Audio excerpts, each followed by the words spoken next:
5월 마지막 주일입니다.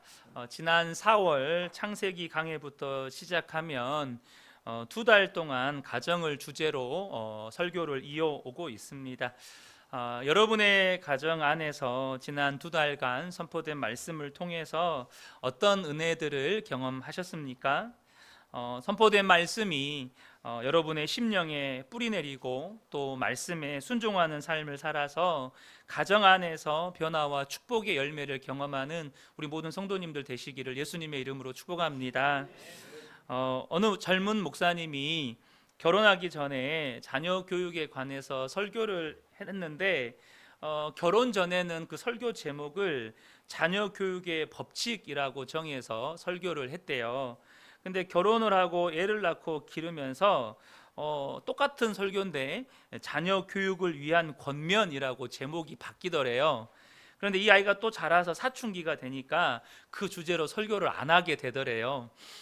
이게 무슨 말인지 감이 좀 오시죠?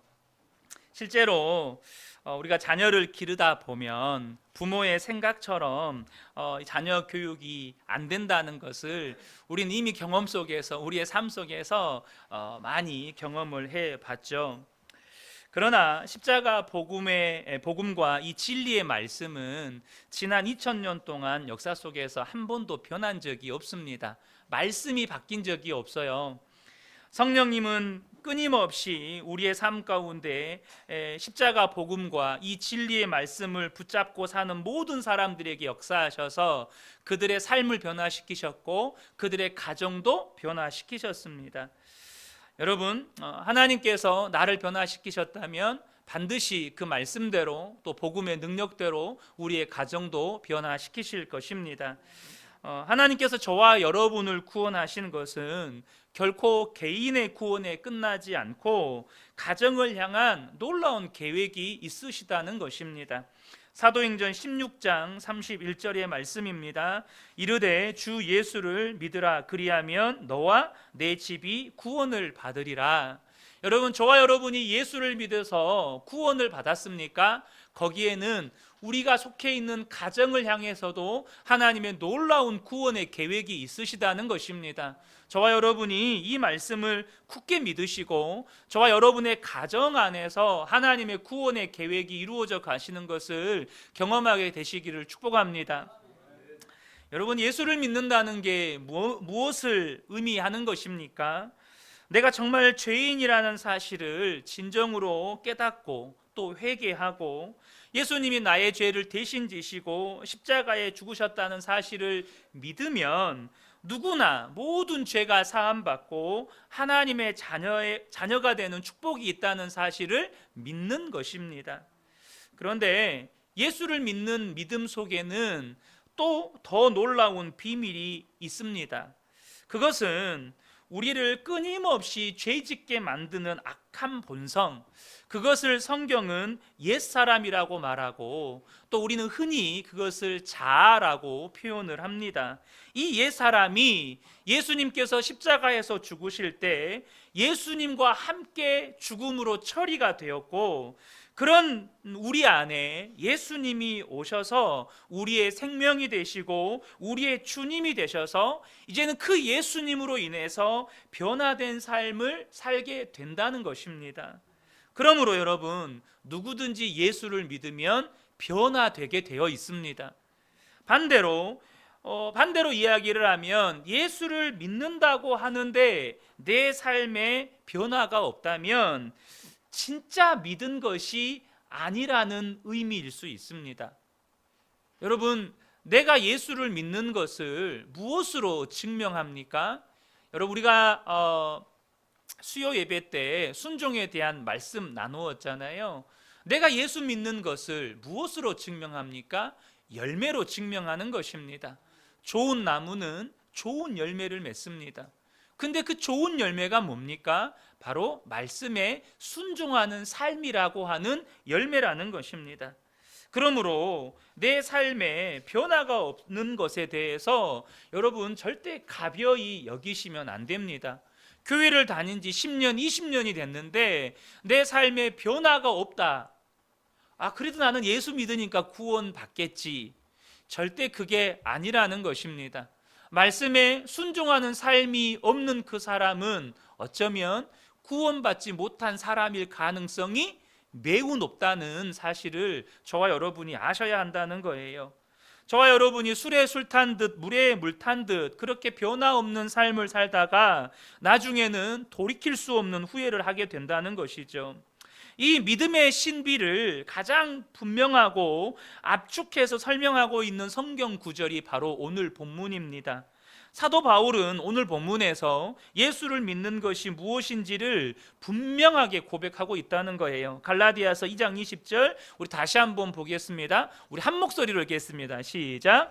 내가 그리스도와 함께 십자가에 못 박혔나니 그런즉 이제는 내가 사는 것이 아니요 오직 내 안에 그리스도께서 사시는 것이라. 이제 내가 육체 가운데 사는 것은 나를 사랑하사 나를 위하여 자기 자신을 버리신 하나님의 아들을 믿는 믿음 안에서 사는 것이라. 아멘.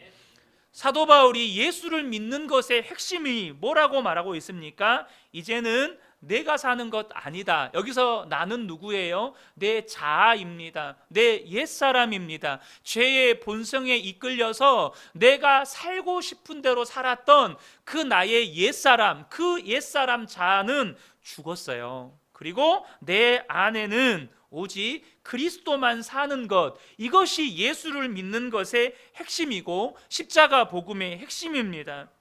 예수를 믿고 산다는 것은 예수님과 함께 나의 옛사람이 죽고 이제 예수님과 함께 살게 되었다는 것을 말하는 것입니다. 그러므로 사람이 예수를 진짜 믿게 되었다면 내가 사는 것은 내 옛사람으로 사는 거니까 그 옛사람은 죽었잖아요. 그리고 이제는 예수로 사는 사람이 되었으니까 반드시 변화될 수밖에 없는 거예요. 그러므로 여러분, 저와 여러분이 예수 믿고 변화된 삶을 율법으로만 여기시면 절대 안 되는 거예요. 믿음으로만 구원받아 순종은 그렇게 강조하면 안 돼. 절대 그게 아니라는 겁니다. 여러분 기억하십시오. 예수 믿으면 사람은 변화됩니다. 예수 믿으면 변화돼요. 그럼 변화되지 않았다? 그럼 내 믿음에 지금 뭔가 문제가 있고 이상이 있다, 이렇게 보셔야 되는 거예요. 그리고 이런 변화를 가장 놀랍게 경험하는 곳이 바로 가정이라는 것입니다. 왜 내 변화를 경험하는 곳이 가장 놀랍게 경험하는 곳이 가정일 수밖에 없습니까? 가정은 나의 본 모습을 감출 수가 없는 곳이기 때문입니다. 창세기 2장 25절에 보면 아담과 그의 아내 두 사람이 벌거벗었으나 부끄러워하지 아니하니라. 이 말씀은 가정이 어떤 곳인가를 우리에게 분명하게 말씀해 줍니다. 가정은 어떤 곳입니까? 벌거벗는 곳입니다. 여기서 벌거벗는다는 말은 단지 육체적으로 벌거벗는다는 의미만이 아니라 내 모든 본 모습이 적나라하게 드러나는 곳이 바로 가정이라는 것입니다. 내 모든 연약함, 내 모든 남들에게 보여주고 싶지 않은 있는 모습 그대로가 다 드러나는 곳이 가정이라는 것이죠. 그래서 내가 예수를 믿는다는 가장 확실한 증거는 가정에서 나타나게 되어 있고, 가정에서 그 믿음이 나타나야 그 사람이 진짜 예수를 믿는 사람입니다. 사랑하는 남편 되신 성도 여러분, 여러분의 믿음을 아내가 인정해 주시기를 축복합니다.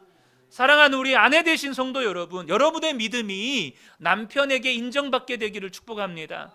우리 부모 되신 성도 여러분, 여러분의 믿음이 자녀들에게 인정받게 되시기를 축복합니다. 우리 자녀 되신 여러분, 여러분의 믿음은 여러분의 부모에게 인정받으셔야 합니다. 여러분의 부모로부터 인정받지 못한 믿음은 믿음이 아니에요.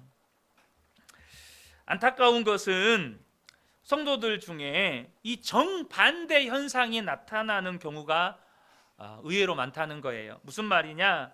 교회에서는 정말 예수를 잘 믿는 사람처럼 보이는데 가정에서는 전혀 그런 신뢰를 받지 못하는 분들이 많다는 거예요.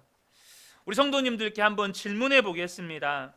여러분들은 밖에서는 여러분들이 밖에서 이렇게 사람들에게 잘하는 것처럼 그렇게 가족들에게도 신경을 쓰고 또 가족들에게도 잘한다고 그렇게 가족들로부터 이런 평가를 받고 있으신가요? 밖에서 사람들이 나를 좋은 사람이라고 평가해 주는 것처럼 가족들도 나를 그렇게 평가해 주느냐는 거예요. 예수를 믿는 성도들 중에는 밖에서는 사람들에게 좋은 사람이라고 또 교회에서도 믿음 좋은 사람이라고 인정받는데 가정에서는 그렇지 못한 경우들이 종종 있습니다. 이런 일이 있다 보니 어때요? 예수를 믿어도 사람이 완전히 변하는 건 아닌가 보다. 우리 속담에 재버릇 개 못 준다 뭐 이런 속담도 있잖아요. 그러니까 예수 믿어도 사람이 완전히 변하는 건 아닌가 보다 그렇게 생각하면서 사는 거죠. 그러나 여러분, 성경은 절대 그렇게 말씀하지 않습니다. 예수 믿어도 안 변할 사람은 안 변해. 성경에 그렇게 기록되어 있지 않아요. 여러분, 예수를 믿어도 사람이 안 변하는 경우가 있는 게 아니고 그 사람이 예수를 올바로 믿고 있지 않기 때문에 진정한 변화가 일어나고 있지를 않는 것입니다. 여러분, 가정에서는 숨길 수가 없어요. 그래서 가족들에게서 인정을 받고 가정 안에서 일어나는 변화가 있어야 그 사람이 올바로 예수를 믿고 있는 것입니다. 오늘 우리 예배에 참석하신 우리 모든 분들은 기본적으로 나는 예수 믿는 사람이다 라는 생각을 가지고 계실 거예요. 또 당장 사회생활할 때 자기를 이렇게 소개하면 적어도 나는 교회 다니는 사람이다 라고 이렇게 소개하는 경우도 많으실 겁니다. 그러면 다시 한번 우리 성도님들께 한번 묻겠습니다. 여러분은 여러분 자신이 죽었다고 믿으십니까? 이 부분에 대해서 확실하지 않는 분들이 많다는 거예요. 그러니까 자기는 예수 믿는 사람이라고는 생각하는데 당신은 죽었습니까? 라고 질문을 하면 그 부분에 대해서는 물음표가 생기는 거예요. 나는 예수 믿는 사람이다. 나는 교회 다니는 사람이다. 이 부분에 대해서는 너무 분명한데 나는 죽었다? 잘 모르겠다. 심지어는 나는 안 죽었어. 그렇게 확신하는 분도 계세요. 그것은 예수를 믿어도 왜 나는 변하지 않는가의 문제가 아니고 예수를 믿는 것에 뭐가 문제가 있는 겁니다. 그러니까 여러분, 왜 예수를 믿는데 내가 안 변하지? 이 질문은 의미가 없는 질문이에요. 내가 과연 예수를 올바로 믿고 있는가? 나는 정말로 예수 그리스도 안에서 내 자아는, 내 옛사람은 죽었는가? 이걸 물어보셔야 돼요. 본문에서 말씀하신 것처럼 예수를 믿는다는 것은 나는 그리스도와 함께 십자가에 못 박혔고 이제는 내가 사는 것이 아니고 오직 내 안에 예수님이 사시는 것이다 라고 믿는 거예요. 여러분, 여러분의 가정 안에서 예수 그리스도로 인한 변화가 일어나기를 원한다면 배우자를 변화시켜 달라, 부모를 변화시켜 달라, 자녀를 변화시켜 달라라고 기도하기 전에 나 자신이 예수님을 분명하게 믿으셔야 돼요. 내 안에 분명한 믿음이 없는데 어떻게 그 기도에 응답받는 역사가 있을 수 있겠어요? 근데 예수님을 믿으라는 말은 나는 죽었습니다. 오직 내 안에 예수님만 사십니다. 라는 이 고백을 가정 안에서도 분명하게 하라는 것입니다. 여러분의 가정 안에서 나는 죽었습니다. 우리 가정 안에서 오직 내 안에서 예수님만 사십니다. 이 고백을 분명하게 하라는 거예요. 자신이 죽었다는 것을 인정하는 것에 대해서 어려움을 겪는 분들이 많습니다.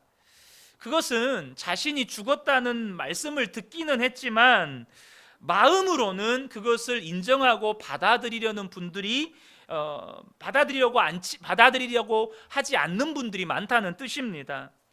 이런 생각을 하시는 분이 있어요. 나는 죽었는데 그 사람은 안 죽었잖아요. 굉장히 순화시켜서 드리는 말씀입니다. 나는 죽었는데 그 인간은 안 죽었잖아요. 왜 맨날 나만 죽으라고 하세요? 여러분, 죽는 게 억울한 거예요.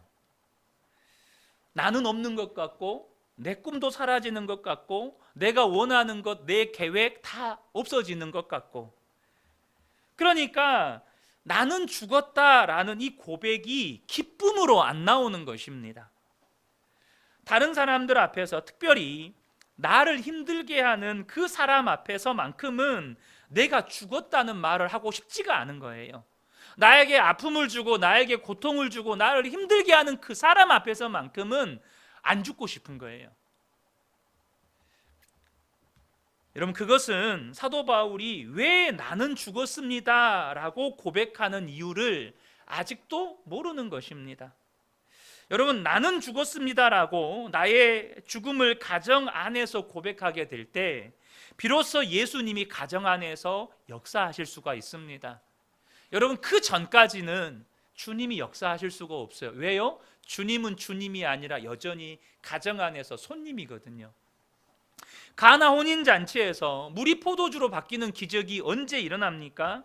예수님의 어머니가 하인들에게 예수님이 무슨 말씀을 하시든지 순종해라 라고 하실 때 하인들이 예수님의 말씀에 그대로 순종할 때 기적이 일어났습니다. 다시 말해 예수님이 손님으로 머물지 않고 주님이 되실 때 그 가나 혼인잔치에서 기적이 일어났다는 거예요.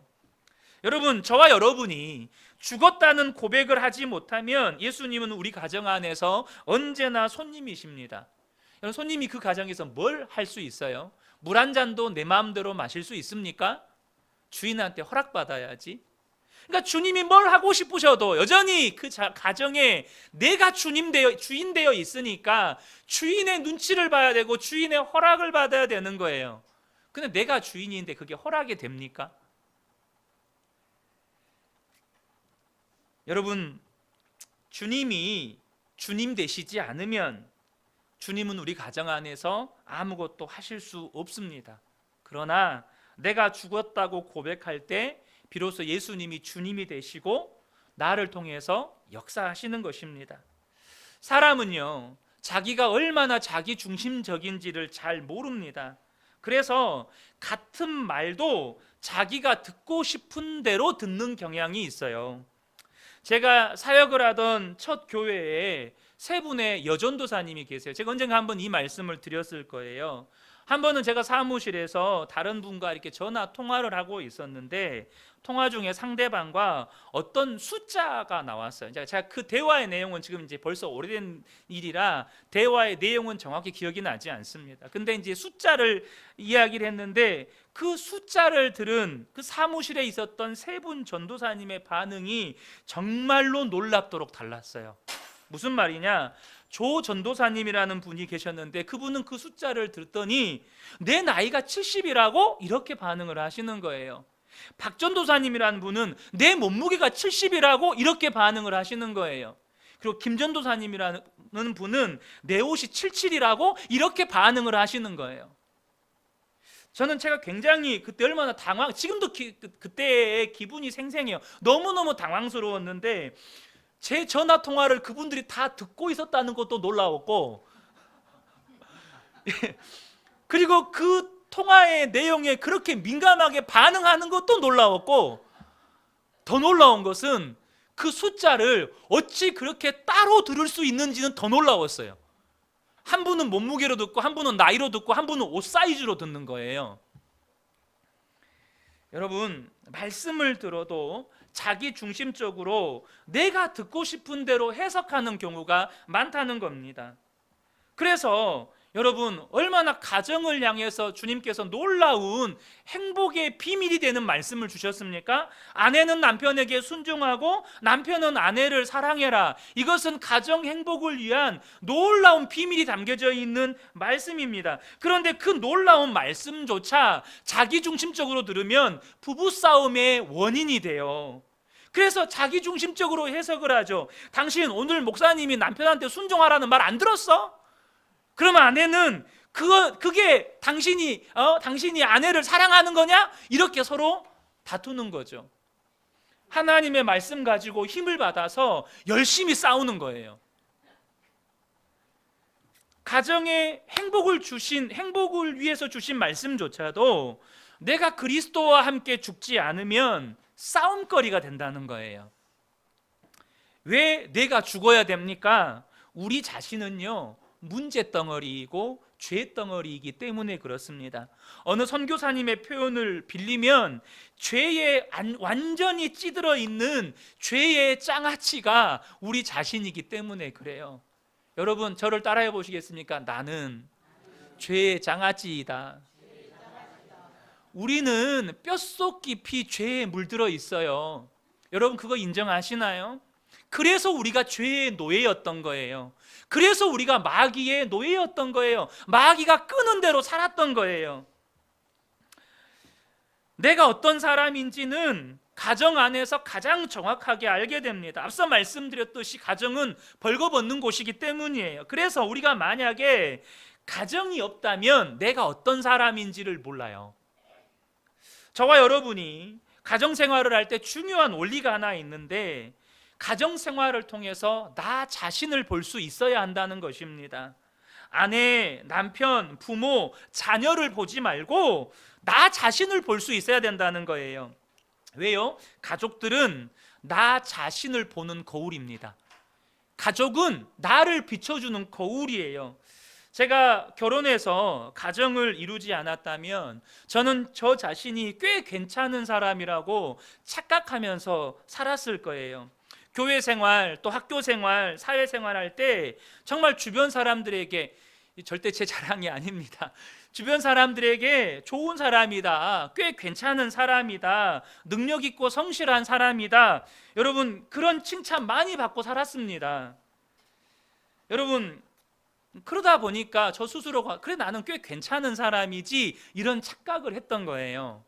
근데 결혼을 해서 생활을 해보니까 내 더럽고 추한 민낯이 아내와의 관계에서, 자녀와의 관계에서 다 드러나는 거예요.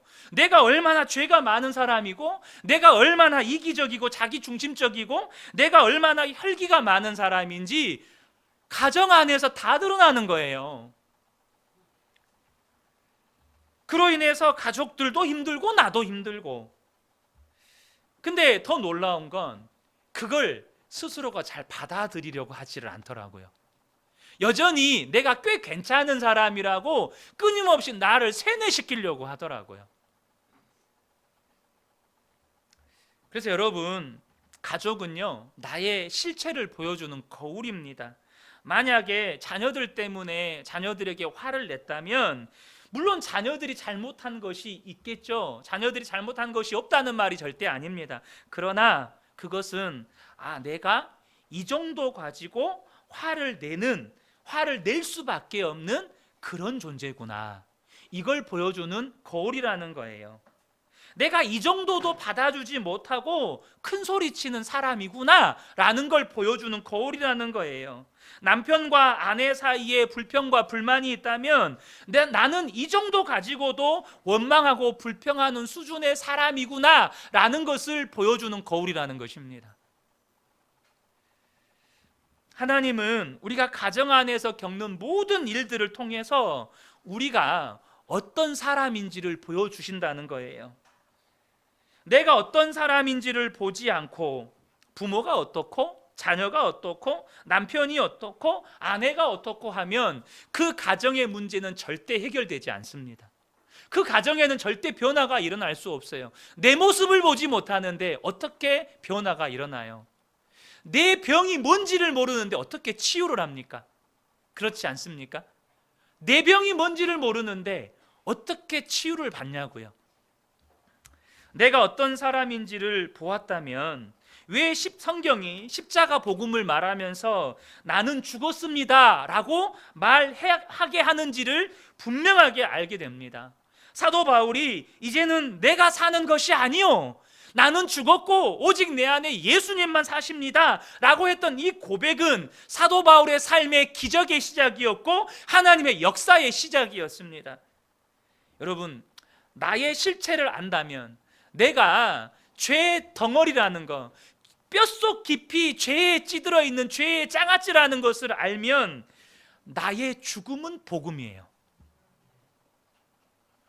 내게 소망이 없고 죄덩어리라는 걸 알면 내가 죽어야 진짜 비로소 예수 그리스도로 말미암은 구원이 시작되는 거예요. 나의 옛사람이 예수님과 함께 십자가에서 죽었다. 여러분, 이것은 복음이라는 것입니다. 분명히 여러분 아셔야 합니다. 누가 나를 괴롭히는 거 아니에요. 내가 나를 괴롭히는 겁니다. 가정에서 나를 힘들게 하는 건 남편이거나 아내이거나 부모이거나 자녀가 아니고 나 자신이에요. 좀 더 정확하게 말하면 아직도 죽지 않은 나의 옛사람, 아직도 죽지 않은 나의 자아가 나를 괴롭게 하는 것입니다. 나를 만족시켜줘, 나를 행복하게 해줘, 내 말 좀 들어줘, 나를 좀 이해해줘, 나를 좀 인정해줘, 나를 좀 기쁘게 해줘. 우리 안에 있는 그 욕구와 욕심이 가족들을 힘들게 하고 자신을 힘들게 하는 거예요. 정말로 나는 죽었다는 이 십자가 복음을 받아들이고 나면 가정에서 더 이상 문제될 것이 없어지게 된다는 것입니다. 죽는 게 힘들다는 분이 있어요. 왜 힘들까요? 그것은 노력으로 죽으려고 하기 때문입니다. 하나님은요, 우리에게 노력으로 죽으라고 말씀하지 않으셨어요. 그럼 뭐라고 말씀하셨습니까? 하나님이 이루어 놓으신 것을 우리는 믿기만 하라는 거예요. 예수님이 십자가에서 죽으실 때 우리의 옛사람도 예수님과 함께 죽었다고 하나님이 정하셨습니다. 우리는 그것을 아멘으로 받기만 하면 되는 거예요. 로마서 6장 11절 보면 이와 같이 너희도 너희 자신을 죄에 대하여는 죽은 자요 그리스도 예수 안에서 하나님께 대하여는 살아있는 자로 여길지어다 라고 말씀하십니다. 이것이 우리가 할 일이에요. 나는 죄에 대해서 죽은 자이다. 나의 옛사람은 예수님과 함께 십자가에 죽었다. 하나님께서 그렇게 십자가에서 그 일을 이루셨고 그렇게 하나님께서 정하셨기 때문에 그것을 그렇다고 여기라는 거예요. 그때부터 주님이 역사하신다는 것입니다. 우리 가정에서 왜 주님이 역사하지 못하십니까? 주님이 지금 우리에게 요구하십니다. 내가 너희 가정에서 정말 역사하고 싶다. 근데 그러려면 네가 그리스도와 함께 십자가에서 죽었다는 것을 인정해라. 너 그거 받아들여라. 여러분, 예수 믿고 예수 믿으면 구원 받는다는 거, 여러분 그거 믿으시죠? 근데 그건 왜 믿으세요? 내가 예수 믿고 구원받는다, 예수 믿으면 죄사함 받고 구원받는다는 건 왜 믿으시냐고요? 도대체 무엇 때문에 믿으십니까? 하나님이 정하셨기 때문입니다. 그 이유 말고는 다른 게 없어요. 하나님이 예수 믿으면 죄사함 받고 구원받는다고 정하셨기 때문에 우리는 그걸 믿어요. 근데 여러분, 왜 내가 십자가에서 죽었다는 건 인정하지 못하죠? 거기에서 우리의 믿음에 모순이 있는 겁니다. 내가 구원받는다는 건 믿는데 내가 죽었다는 건 안 믿어요. 사랑하는 성도 여러분, 나는 십자가에서 죽었습니다. 왜 십자가의 복음이 예수님과 함께 죽고 다시 사는 것인지 이제는 분명하게 아셔야 합니다. 고린도후서 4장 10절에 보면 우리가 항상 예수의 죽음을 몸에 짊어짐은 예수의 생명이 또한 우리 몸에 나타나게 하려 함이라. 예수의 죽음을 우리의 몸에 짊어져야만, 내가 그리스도와 함께 십자가에 죽어야만 예수의 생명이 나의 삶을 통해서 나타나는 거예요. 내가 그리스도와 함께 죽어야 그리스도가 내 안에 온전히 살게 되고 그때 비로소 가정도 온전히 살게 되는 것입니다. 예수님의 생명이 나타나려면 여러분 반드시 내가 죽어야 한다는 사실을 기억하셔야 합니다. 우리 에베소서 6장을 보면 얼마 전에도 우리가 나누었지만 몇 주 전에도 자녀를 기를 때 주의 교훈과 훈계로 양육하라고 하셨습니다. 그 말은요, 부모의 교훈과 훈계로 자녀를 양육하지 말라는 뜻이기도 합니다. 부모의 교훈과 훈계로는 양육하지 말라는 거예요. 부모들 안에 자녀들을 양육함에 있어 다 자기 나름의 생각이 있습니다. 부모가 가지고 있는 그 생각 때문에 자녀들이 너무너무 고통스러워하는 거예요. 그렇게 부모의 생각대로 잘 길러보려고 했는데 도리어 아이들에게 문제가 생깁니다. 부모인 우리 안에 자녀를 잘 길러낼 수 있는 지혜가 없다는 것을 인정해야 하는데, 그것을 깨닫지 못하니까 예수님 안에서 나는 죽었습니다라고 결론이 안 나니까 예수를 믿었는데 여전히 내 생각으로 자녀를 기르려고 하는 거예요. 사랑하는 부모 되신 성도 여러분, 우리 모든 부모님들이 나는 죽었습니다, 주님, 내게는 자녀를 바르게 기를 수 있는 지혜가, 능력도 없습니다. 그렇게 인정하고 이제는 하나님 앞에 엎드리시는 부모님들 되시기를 축복합니다. 주님, 주님이 나를 통해서 길러주세요. 여러분, 그렇게 구하셔야 된다는 거예요. 한국 초대교회 길선주 목사님이라는 유명한 목사님이 계십니다. 아마 길선주 장로님이라고 하시는 분들 많으실 거예요. 이분이 목사 안수를 받기 전에 장로님이실 때 아들 때문에 얼마나 고민이 많았는지 몰라요. 아들이 정말로 유명한 술꾼이었거든요. 그래서 아들을 한번 바로 잡아보려고 얼마나 야단을 많이 쳤는지, 하나님의 말씀대로 살지 못하면 저주받는다고 얼마나 아들을 책망을 많이 했는지, 그런데도 해결이 안 되는 거예요. 그런데 여러분, 그거 아버지 사랑 아닙니까? 아버지니까, 아버지가 아들을 사랑하니까 야단도 치고 또 그렇게 하는 거 아니겠습니까? 그런데 그게 아들을 더 힘들게 만든다는 걸 모르셨어요. 어느 날 미국 선교사님이 너무 안타까워서 길선주 장로님에게, 장로님, 아들을 저주하지 마세요, 이제부터는 아들을 축복하세요 라고 말씀을 하셨는데, 이 말씀이 하나님의 음성으로 들린 거예요. 그제서야 정신이 번쩍 들었습니다. 아버지 사랑이다, 자식 잘되기 원해서 그러는 거다, 그렇지만 아버지의 사랑으로 하니까 자꾸 아들을 야단치고 꾸짖고 저주만 하고 있는 거예요. 그걸 깨닫고는 100일 동안 새벽에 아들을 축복하리라고 작정을 합니다. 내가 아들을 위해서 축복하면서 기도하리라. 그동안에는 아버지의 눈으로만 아들을 봤어요. 그런데 그 아버지의 사랑으로 아들을 바라보던 그것이 십자가에 처리되고 예수님의 눈으로 아들을 바라보기 시작한 거예요. 축복하리라고 작정하고 입을 열어서 축복하려고 하니까 아버지가 안 죽으면 안 되는 거예요. 아버지가 안 죽으면 안 되는 거예요.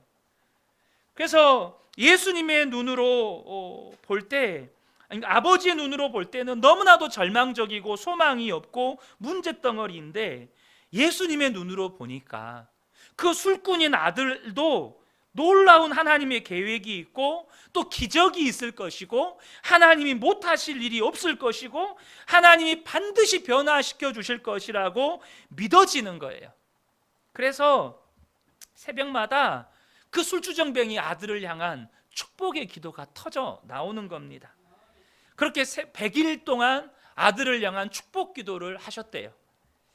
100일 동안 작정한 새벽 기도가 끝나고 다음 날 새벽 기도 시간, 새벽 예배를 드리고 있는데 갑자기 예배당 문이 벌컥 열리면서 아들이 만취가 되어서 예배당에 난입해 들어오는 거예요.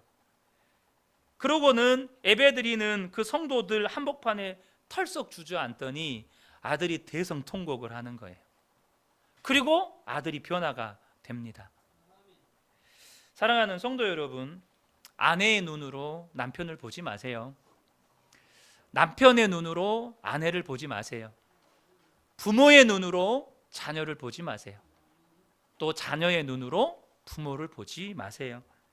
오직 예수님의 눈으로 가족을 보셔야 합니다.